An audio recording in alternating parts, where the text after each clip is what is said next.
تو اس میں ایک تو یہ بات کہی گئی ہے کہ پورے ملک میں شراب پر پابندی لگائی جائے گی، ڈرگس منشیات پر پابندی لگائی جائے گی. یہ کام کیوں نہیں کرتی سرکار؟ اس پہ خاموشی. اس میں یہ کہا گیا تھا کہ یہ جو لوگوں کی ہیلتھ اور ان کی ایج، یہ سب چیزوں کو دیکھتے ہوئے ان کے لیے پروفیشنز طے کیے جائیں گے. یعنی بوڑھا آدمی ہے، کمزور آدمی ہے، اپاہج آدمی ہے، تو وہ محنت کے کام نہیں کرے گا، یہ سرکار یہ طے کرے گی. پھر یہ کہا گیا تھا کہ یہ جو امیر اور غریب کے درمیان یہ بڑھتی ہوئی خلیج ہے، اس کو پاٹا جائے گا. پھر یہ کہا گیا تھا کہ 6 سال سے 14 سال تک کی عمر کے بچوں کے لیے فری کمپلسری ایجوکیشن کو انفورس کر دیا جائے گا. سوال یہ پیدا ہوتا ہے کہ کیا یہ سب چیزیں ہم نے اچیو کر لی؟ جن میں کوئی اختلاف نہیں ہے، وہ نہیں کرتے، جو سب لوگوں کے لیے قابل قبول ہو سکتے ہیں، اس کو آپ نہیں کرتے ہیں.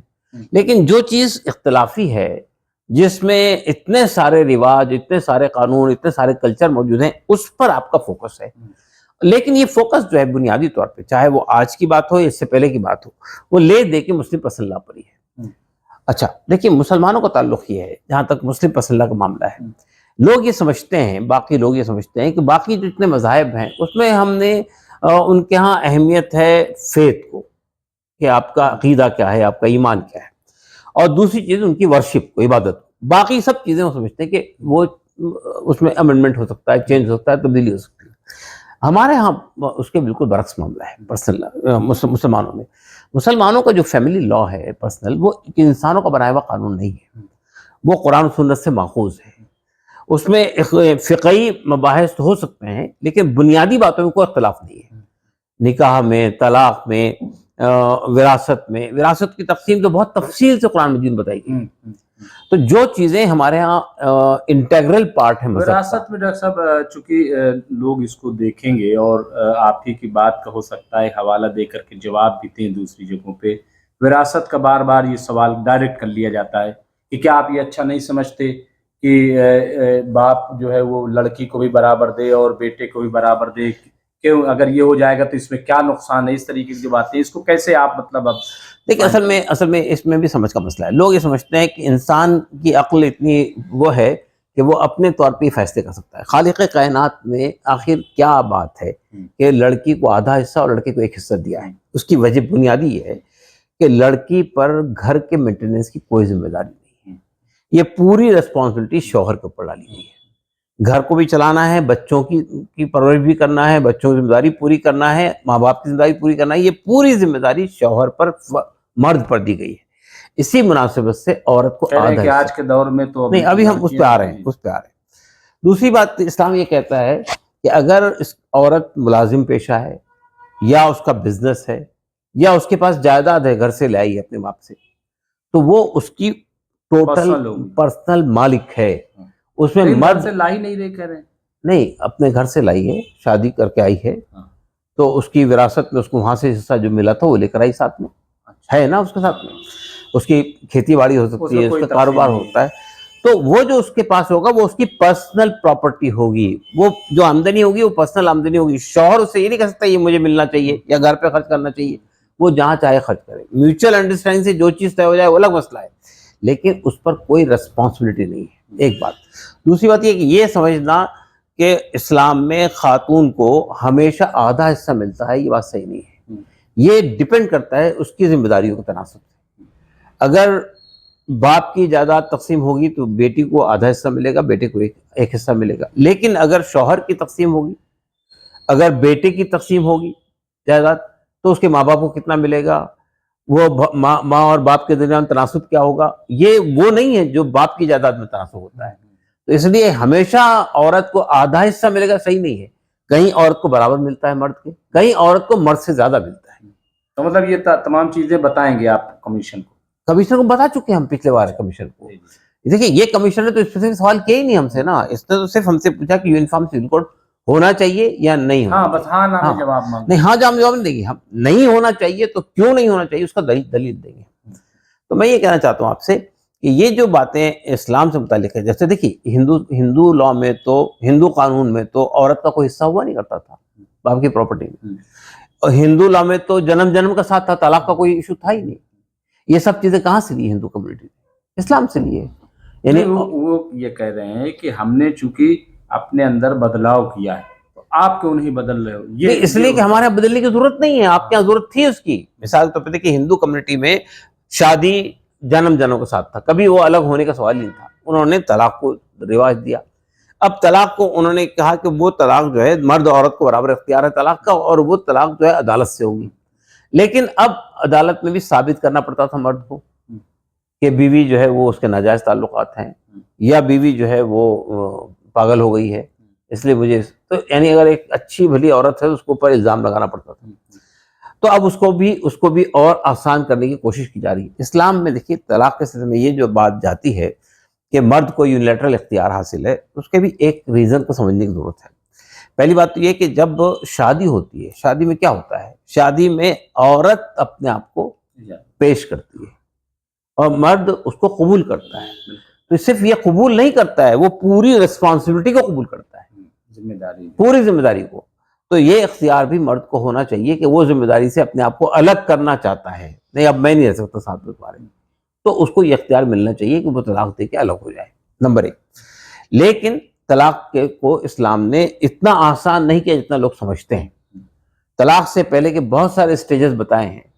اگر دونوں کے درمیان ناچاقی ہو، تعلقات صحیح نہیں ہو، کچھ پریشانیاں چل رہی ہے، تو اس کو ریزالو کرنے کے راستے بتائے ہیں، قرآن مجید کے اندر موجود ہے. اور پھر جب یہ بھی حل نہ ہو سکے تو پھر دونوں طرف سے ایک حکم بنانے کی بات بھی کہی ہے، تحکیم کی بات بھی کہی ہے. اس میں بھی بات نہ بن پائے تو کہا اچھا ایک طلاق دے دو ایک طور میں، اور وہ عدت کی مدت تک تمہارے گھر میں رہے گی. اس درمیان میں اگر تم نے رجوع کر لیا تو شادی. اس میں تو کوئی اختلاف نہیں.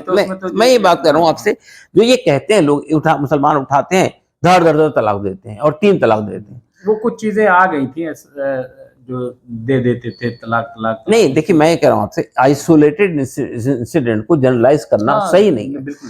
ابھی جو آنکڑے نیشنل ہیلتھ اینڈ فیملی اس کے آئے ہیں، سروے کے آئے ہیں، اور جو ہمارے ہاں اخبارات میں چھپے ہیں، وہ یہ بتاتے ہیں کہ طلاق کے واقعات مسلمانوں میں ہندوؤں سے کم ہے. تو 3 طلاقیں تو اور کم ہیں.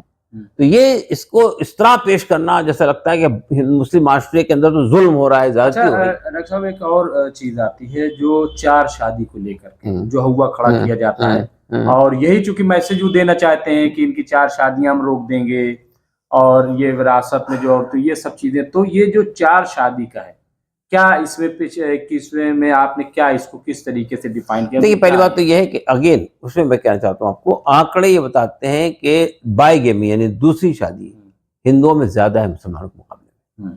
یہ اسٹیٹسٹک موجود ہیں، اخبارات میں چھپے ہوئے ہیں کہ پیو کے ریشو آئے ہوئے ہیں، اور بھی سروے کے آئے ہیں. ہندو کمیونٹی میں جہاں پہ دوسری شادی کی اجازت نہیں ہے، وہاں پہ دوسری شادی کے واقعات مسلمانوں سے زیادہ ہے.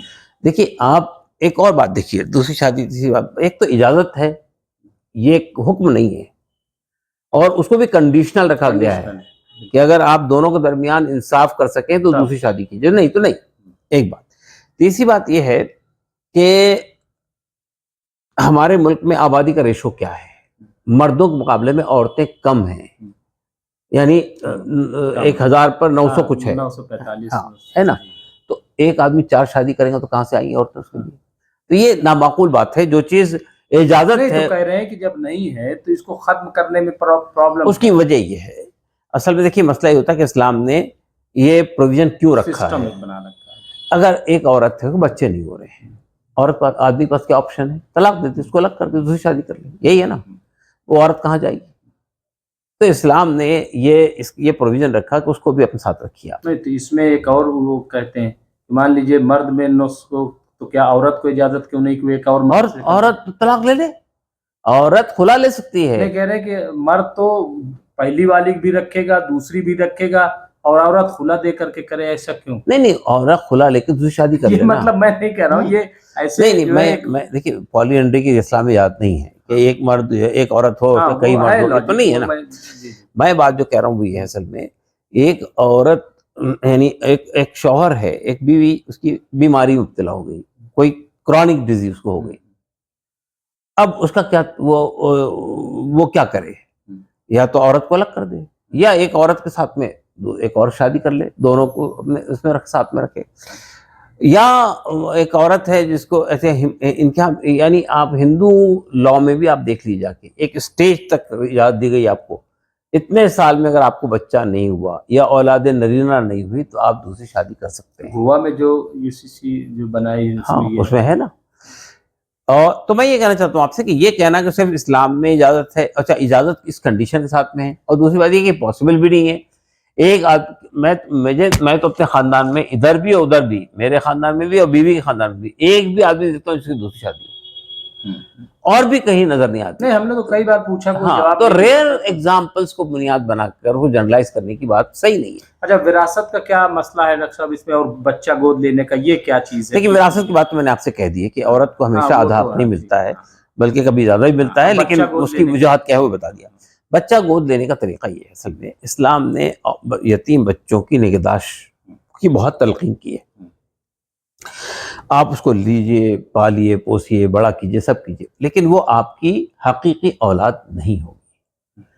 حقیقی اولاد جو ہوتی ہے وہ آپ کے سلب سے ہوتی ہے، یعنی آپ کے بچہ آپ کا پیدا ہوا تو آپ کے حقیقی اولاد ہے. دیکھیے اس میں بہت سارے نازک مسئلے آتے ہیں. مثال کے طور پر جیسے کہ آپ نے دیکھا نبی کریم صلی اللہ علیہ وسلم کے حضرت زید منہ بولے بیٹے تھے، لیکن ان کی بیوی تھی حضرت زینب، انہوں نے ان کو طلاق دی. حضرت زینب سے آپ نے شادی کی، حضرت اللہ کے رسول صلی اللہ علیہ وسلم نے، اس لیے کہ اسلام نے اس بات کو توڑنے کے لیے کہ منہ بلا بیٹا جو ہوتا ہے وہ بیٹا نہیں ہوتا ہے حقیقی، اس کو توڑنے کے لیے آپ کی شادی کروائی حضرت زینب سے. اس کی وجہ یہ اصل میں کہ دیکھیے ہندوؤں کے یہاں کیوں ہوتی ہے دوسری یہ منہ بولا بیٹا کیوں لیا جاتا ہے؟ اس کو لڑکا نہیں ہوا، باپ کو لڑکا نہیں ہوا، بیٹیاں ہیں. اب بیٹی کی شادی ہو جائے گی، اگر وراثت تقسیم ہوگی تو سب بیٹی میں چلے جائے گی، بچے کا کچھ نہیں گھر میں. تو ہماری نسل کے اندر دولت چلتے رہنی چاہیے، اس لیے بیٹے کو گود لیا جاتا ہے. ایک ریزن اس کا یہ بھی ہے. دوسری چیز یہ ہوتی ہے کسی آدمی کو بچے ہی نہیں ہوئے، اولاد ہی نہیں ہوئی، اس نے پھر اولاد کو لیا تاکہ اس کی جائیداد جو ہے وہ منتقل ہو. اسلام کیا کہتا ہے؟ آپ کو نہیں ہوئی جائیداد، نہیں ہوا بچہ آپ کو، تو آپ کی جائیداد آپ کے رشتہ داروں میں تقسیم ہوگی، جو آپ کے قریبی رشتہ دار ہوں گے ان کے اندر تقسیم ہوگی. تو یہاں پہ وہ جائیداد کو روکنے کے لیے آپ اس طرح لیتے ہیں، گود لیتے ہیں. گود لینے میں دیکھیے ہمارے ہاں جونائل جسٹس سسٹم موجود ہے، جونائل جسٹس قانون، جونائل لا جو بنا ہے نا، اس میں آپ نے گود لینے کا پروویژن دیا ہے، اور گود میں لینے میں وہ کنڈیشن ختم کر دی، آپ اس کو حقیقی اولاد بنا سکتے ہیں. اسلام یہ کہتا ہے جس بچہ جس کے گھر میں پیدا ہوا، جس کے بستر میں پیدا ہوا، اس کا بچہ ہے نا. بالکل. اور اس کی وجہ یہ کہتے ہیں کہ رشتوں کا مسئلہ آتا ہے، شادی کا مسئلہ آتا ہے، یعنی جو حقیقی اولاد ہے، ہم بہن بھائی ہیں، ان کے درمیان شادی نہیں ہو سکتی. لیکن جو آدمی کو آپ نے گود لیا ہے وہ اس سے وہ جو فطری ریلیشن ہے نا، وہ تو نہیں، وہ اس کا اندیشہ رہتا ہے. ہاں وہ تو یہ اس لیے اسلام یہ کہتا ہے کہ نہیں، وہ گود لے بچے کے لیے وہی حقوق رہیں گے، یعنی مطلب وہ نامحرم رہے گا اپنے باقی لوگوں کے لیے. گود لیوا بچہ اگر آپ نے لے لیا گھر میں تو وہ آپ کی بیوی کے لیے بھی اور آپ کے بچیوں کے لیے بھی وہ نامحرم رہے گا، وہ آپ کا حقیقی اولاد نہیں ہے. تو یہ اس کے لیے اسلام کے اصول بہت کلیئر ہے. اس لیے میں یہ کہنا چاہتا ہوں آپ سے کہ یہ گود لینے کا، آپ لیجیے گود، ہم سے کیوں آپ کہہ رہے ہیں کہ آپ بھی گود لیجیے؟ نہیں لینا چاہتے ہم اس طرح گود، ہم پرورش کریں گے، پالیں گے، پوسیں گے، بڑا کریں گے، ہم کرتے ہیں، لیکن ہم اس کو حقیقی اولاد کیسے بنائیں گے؟ ہم گود لینے کا مطلب آپ یہ کہتے ہیں، گود لینے کا مطلب ان کے نزدیک یہی ہے کہ آپ اس کو حقیقی اولاد بنائیں، اس کے اپنے ماں باپ سے کاٹ دیں اس کو. بچے کو یہ سائیکولوجیکل بھی پرابلم پیدا ہوتا ہے. جب یہ جونائل جسٹس ایکٹ بن رہا تھا اس موقع پر ہم نے مسلم مسئلہ بورڈ کی طرف سے اسلام نے جو گود لینے کا یہ جو طریقہ ہے آپ بتا رہے ہیں اس کے خلاف کیوں ہیں، اس کے بہت سارے ریزن دیے تھے. اس میں یہ بھی بتایا تھا کہ کسی بیٹے کو بچپن میں اس کے باپ سے کاٹ دیا گیا، مطلب گود لے لیا جس نے، اس کا نام اس کے ساتھ لگ گیا، جس نے لیا اس کا نام لگ گیا اس ساتھ میں، سر نیم. اب جوانی میں اگر اس کو یہ احساس ہوگا نہیں میں یہ حقیقی والدین نہیں میرے، تو اس کو یہ خواہش ہوگی کہ میرے والدین کون سے ہیں، اس وقت وہ پریشان ہو جائے گا. یہ سائیکولوجیکل، یہ ہم نے ریسرچ کروائی تھی کہ اس پہ ایک سائیکولوجیکل امپیکٹ کیا پڑے گا، اور ہوتا ہے. تو یہ بالکل غلط بات ہے، غیر فطری طریقہ ہے. جہاں جس کا حقیقی والدین کا بچہ ہے، آپ اس سے کاٹ کے ایک سائیکولوجیکل امبیلنس پیدا کرتے ہیں سماج کے اندر. تو اس لیے ہم اس کے خلاف ہیں. اچھا ایک چیز اور جو کہی جاتی کم عمر کی شادی کو لے کر کے، جیسے ہندوستان میں جو میرج ایکٹ ہے ہمارا نیشنل، وہ تو 18 سال ہے، لیکن جو آپ کا مسلم پرسنل لا بورڈ ہے، مسلم پرسنل ہے، اس میں جب میچور ہو گئی لڑکی، جو بالغ ہو گئی، تو اس کو کہتے ہیں کہ تو پھر یہ تو وہ ان کا ہی کہنا ہے مطلب لوگوں کا کہ یہ تو زنا ہے ایک طریقے سے. کیوں؟ کم ایج میں اگر شادی ہو گئی، شادی ہوئی نا، زنا تو شادی مطلب وہ کہتے ہیں کہ نابالغ کے ساتھ جو ہے یہ دیکھیں اصل میں نہیں، وہ تو ٹھیک ہے. دیکھیے بات اصل میں سمپل سی یہ ہے، اسلام بیسیکلی یہ کہتا ہے کہ مرد اور عورت بالغ ہو جائیں تو ان کی شادی ہو جانی چاہیے. اسلام بنیادی طور پہ جو غیر شادی شدہ ریلیشن شپ جو ہوتی ہے اس کو روکنے کے، جو آج کل ہمارے ملک میں چل پڑی ہے نا، یہ لیو ان ریلیشن شپ، اب تو قانونی حیثیت حاصل ہوگی اس کو. تو یہ جو بات ہے، اسلام یہ کہتا ہے کہ صاحب زنا ختم ہونا چاہیے اور نکاح کو عام کرنا چاہیے. اس کے پیچھے بات یہی ہے، لڑکی بالغ ہو جائے، لڑکا بالغ ہو جائے تو آوارہ گردی کرنے کے بجائے ان کی شادی ہو جانی چاہیے. ایک کنسیپٹ اس کے پیچھے ہی ہے. لیکن آج کے زمانے میں آپ یہ بتائیے کتنی بچیوں کی شادیاں ہو رہی ہیں، بچیاں پڑھ رہی ہے، کالج جا رہی ہے، وہ پورے شادی کی ایج آیا تھا کہ 22 سال 24 سال 25 سال میں جا کے شادی ہوتی ہے. تو بلوم ایسی ہوتا ہے. تو میں یہ کہنا چاہتا ہوں کہ اور شاردا ایکٹ جو ہے وہ مسلمان پہ بھی لاگو ہوتا ہے، 18 سال اور 21 سال کا وہ تو ایج لاگو ہو رہا ہے نا. جہاں پہ ایسی شادیاں ہو جاتی ہیں کم عمر سے شادی، اس پر عدالت سے جرم تو ثابت ہوتا ہے کہ آپ نے غلط کام کیا، جرم کیا آپ نے، لیکن وہ شادی ختم نہیں ہوتی، شادی باقی رہتی ہے، اس لیے کہ اسے اولاد بھی ہو گئی ہے اور بھی سب چیزیں. میں یہ کہنا چاہتا ہوں آپ سے کہ یہ جو بات ہے کہ 18 سال سے کم عمر میں، یہ بیسیکلی یہ آپشن کھلا رکھا ہے اسلام نے. مثال کے طور پہ یعنی ایون اس بات کا آپشن بھی رکھا ہے اسلام نے کہ اگر کوئی لڑکی نابالغ بھی ہو تو بھی شادی اس کی باپ کی مرضی سے ہو سکتی ہے، لیکن جس دن لڑکی بالغ ہو جائے گی تو وہ اپنے رشتے کو ختم کر سکتی ہے. کیوں نہیں، مجھے نہیں رہنا ان ساتھ میں نہیں کروں گی شادی. اچھا ٹھیک ہے نا. میں یہ بات کہنا چاہ رہا ہوں وہ یہ ہے اصل میں کہ کبھی کبھی کیا ہوتا ہے، نہیں شادی ہو سکتی ہے اس میں مطلب رخصتی تو نہیں ہوگی نا شادی. ہاں جب وہ ظاہر ہوگی تبھی تو، ہاں وہ صحیح ہے، لیکن نکاح ہو سکتا ہے نا، نکاح ہو سکتا ہے، ٹھیک ہے بات، رخصتی نہیں ہوگی. ہاں تو مسئلہ یہ میں کہہ رہا ہوں آپ سے کہ یہ جو وجہ ہے اس کے پیچھے جو ریزن وہ یہ ہے. کبھی کبھی کیا ہوتا ہے کہ سچویشن باپ ہے، ماں باپ ہے، بالکل بوڑھے ہو گئے ہیں، اب مرے تب مرے اس طرح کا معاملہ ہے، یا بالکل موت کے کگار پہ پہنچ گئے، وہ اس کے کوئی بچے کو پرسان حال نہیں ہے، دیکھنے والا نہیں ہے، کیا کرے وہ. تو ایسی صورت میں وہ چاہتا ہے کہ میری زندگی میں شادی ہو جائے تو شادی کر دیتا ہے، تو نکاح کر دیتا ہے. تو مطلب یہ کہ اس کو معلوم ہے نا کہ اب میں نے اپنی بچی کا ہاتھ کسی کے ہاتھ میں دے دیا، اب میں چین سے مر سکتا ہوں.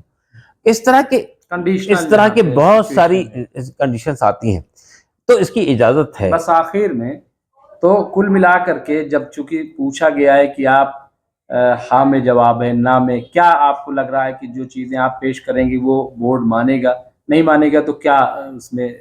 دیکھیے میرا ذاتی خیال یہ ہے کہ بیسیکلی اس موقع پر اس کو جو لایا گیا ہے 2024 کے الیکشن سے پہلے، یہ جان بوجھ کر لایا گیا ہے.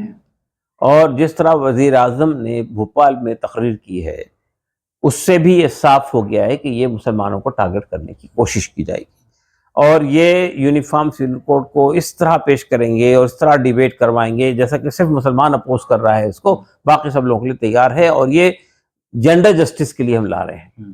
دیکھیے انہوں نے جینڈر جسٹس کے نام پہ ٹرپل طلاق کو بین کیا تھا نا، انلیگل قرار دیا تھا نا. کیا جینڈر جسٹس کیا ہے انہوں نے؟ ٹرپل طلاق کو آپ نے کہا کسی شخص نے 3 طلاق دے دی، وہ ایک بھی نہیں ہوئی، یہ کہا نا آپ نے، یعنی انویلڈ. کون سا مسلک ہے جو ٹرپل ایک بھی نہیں مانتا ہے؟ کوئی یعنی 2 ہی اختلاف ہے نا ہمارے ہاں، یا تو وہ 3 ہوگی یا 1 ہوگی. آپ تو کہہ رہے ہیں 1 بھی نہیں ہوئی. تو یعنی ایک تو اس رشتے کو ناجائز کر دیا آپ نے کہ وہ رشتہ باقی ہے. دوسرا مسئلہ آپ نے یہ کیا کہ وہ آدمی جس نے طلاق دیا اور آپ کہہ رہے ہیں وہ انویلڈ ہے، یعنی ہوئی نہیں، لیکن اس نے جرم کیا، تو وہ جیل جائے گا 3 سال کے لیے. ہوئی بھی نہیں اور جیل بھی جائے گا، ہوئی بھی نہیں اور جیل بھی جائے گا 3 سال کے لیے. یہ اس پر اور زیادہ ظلم یہ کیا کہ وہ اس درمیان میں، یا تو مان لیجئے کہ ہو گئی ہے اس لیے جیل بھیج رہے ہیں، ہاں تو کم از کم وہ تو چھوٹ جائے جو عورت ہے. ہاں ٹھیک ہے نا، وہ بھی نہیں ہے. اور پھر وہ جیل میں رہے گا تو بیوی بچوں کا خرچہ بھی دے گا، کہاں سے دے گا خرچہ؟ اور پھر مطلب جو بنایا ہے قانون وہ بھی لاجیکل نہیں ہے. نہیں وہ عورتوں کے ساتھ ظلم ہے. وہ یہ جو بتا رہے ہیں کہ ہم نے عورتوں کے لیے فائدہ مند پہنچایا، وہ عورت تو جس نے جو رشتہ جھگڑا یہ وہ ہو کے اس نے 3 طلاق دیا، آپ نے کہا نہیں ایک بھی نہیں ہوئی. نہیں کہہ رہے اب طلاق کم ہو رہی ہے. نہیں دوسری بات یہ ہے کہ اس کے بعد وہ یہ کرے گا کہ 3 سال تک کہ وہ مینٹیننس بھی دے گا، اور جب وہاں سے چھوٹ کر آئے گا جیل سے پھر وہ ہنسی مذاق کے ساتھ زندگی گزاریں گی. یہ پاسبل ہے کیا؟ اور ایک عورت جس کو چھٹی ہو گئی تھی طلاق سے، اب اس پہ آپ نے ظلم لایا کہ وہ 3 سال تک گھر میں بیٹھی رہے گی بغیر شوہر کے، اور 3 سال کے بعد اسی ظالم شوہر کے ساتھ میں دوبارہ زندگی گزارنے میں مجبور ہوگی. یہی تو آپ کہہ رہے ہیں اس وقت. دوسری بات یہ کہ یہ بتائیے مجھے کہ طلاق کا جو معاملہ ہوتا ہے وہ عام طور پہ کب ہوتا ہے؟ طلاق جب جو رشتہ ہے وہ ریلیشن شپ بریک اپ ہو جائے، بالکل اب چلنے کی پوزیشن میں ہی نہ رہے، تو اس وقت آدمی طلاق دیتا ہے. اچھا، اب یہ جو بات کہتے ہیں کہ ہم نے 3 طلاق پہ بین لگا دیا اب طلاق کم ہو رہی ہے، یہ بات بھی غلط ہے. کسی آدمی کو طلاق نہیں دینا ہے تو وہ 1 طلاق دے کر بھی مسئلہ ختم ہوتا ہے نا اس کا. 1 طلاق دے دے اگر آدمی اور 3 مہینے کے بعد تو وہ اپنے آپ ختم ہو گیا رشتہ. تو اس لیے یہ کہنا کہ ہم نے 3 طلاق پہ بین کر کے عورت پہ بہت بڑا احسان کیا، یہ بالکل غلط بات ہے. عورت پہ آپ نے ظلم کیا ہے. تو بہرحال کل ملا کر کے یہ صرف جو ہے چناوی ایجنڈا آپ کی نظر میں ہے، اس کے علاوہ کچھ نہیں ہے. بالکل. لیکن یہ بنائیں گے کہ نہیں؟ آپ کو کیا لگ رہا ہے کہ یہ صرف کیونکہ 9 سال میں تو کچھ ہوا نہیں، کیا یہ بنا دیں گے؟ کچھ ایسا ہے آپ کو؟ نہیں، پارلیمنٹ کے اندر یہ بل تو پیش کریں گے، اور بل پیش کر کے یہ تمام پولیٹیکل پارٹیز کو یہ بتائیں گے کہ دیکھیے یہ کانسٹیٹیوشن کے اندر یہ موجود ہے اور یہ اس کی مخالفت کر رہی ہے. یہ ایک تیر سے کئی شکار کھیلنے کی کوشش کریں گے. کیونکہ راجیہ سبھا میں تو یہ ظاہر ہے کہ ابھی مائنارٹی میں ہے. مائنارٹی میں تو مینیج تو کر لیتے ہیں لوگ، لیکن اس میں دیکھنا پڑے گا. نہیں مطلب ہے کہ راجیہ سبھا میں ہی تو بل پیش ہوا ہے. ایک پرائیویٹ ممبر بل جو انہی کے آدمی کا ہے نا، انہی کے آدمی کا ہے، اسی کو آفیشل کر دیں گے، اس میں کیا مسئلہ پڑا ہے. لیکن راجیہ سبھا میں اگر کوئی چیز منظور ہو جاتی ہے تو وہ پریویل کرتی ہے، ختم نہیں ہوتی ہے. لوک سبھا تو چونکہ بنتی ہے بھی ٹوٹتے رہتی ہے، راجیہ سبھا کنٹینیو کرتی ہے. تو وہاں کوئی بھی بل پاس ہو گیا تو وہ بل باقی رہے گا جب تک لوک سبھا سے منظور نہ ہو جائے. لیکن اگر لوک سبھا میں پیش ہوا اور منظور نہیں ہوا تو لوک سبھا کے ساتھ ہی وہ ختم ہو جاتا ہے. تو بہرحال میں یہ کہنا چاہتا ہوں آپ سے کہ یہ بل، میرا نظر یہ کہ یہ پوری ایکسرسائز لا کمیشن کر رہا ہے. لا کمیشن کی طرف سے کوئی مسودہ پیش ہوگا، پارلیمنٹ میں لائیں گے، اس کے بعد پولیٹیکل پارٹیز کو بھی کٹہرے میں کھڑا کریں گے، باقی لوگوں کو بھی آپ اپنی رائے دیجیے. ہمارا موقف تو بہت کلیئر ہے، ہمارے لیے ایکسیپٹیبل نہیں ہے. کوئی بھی چیز جو شریعت میں انٹرفیئر کرے وہ ہمارے لیے ایکسیپٹیبل نہیں ہے. یہ بالکل کلیئر ہے. بہت بہت شکریہ ڈاکٹر صاحب. تو یہ تھے آل انڈیا مسلم پرسنل لا بورڈ کے قومی ترجمان ڈاکٹر قاسم رسول الیاس صاحب. انہوں نے کہا کہ اگر آئلی ہمارے جو مسائل ہیں، ہمارے جو شرعی مسائل ہیں، اگر اس میں مداخلت ہوتی ہے، اس کے ساتھ چھیڑ چھاڑ ہوتی ہے، تو ظاہر ہے کہ یہ ہمیں قابل قبول نہیں ہوگا. باقی جو اس کو جو سیاست ہے وہ کرے گا. 2024 کا چناؤ ہے اور یہ تمام جو پریکٹس ہیں یہ ظاہر ہے کہ اسی کے لیے. بہرحال ہم بھی انتظار کر لیتے ہیں، آپ بھی کریے، ہم آپ کو اپڈیٹ دیتے رہیں گے. بہت بہت شکریہ.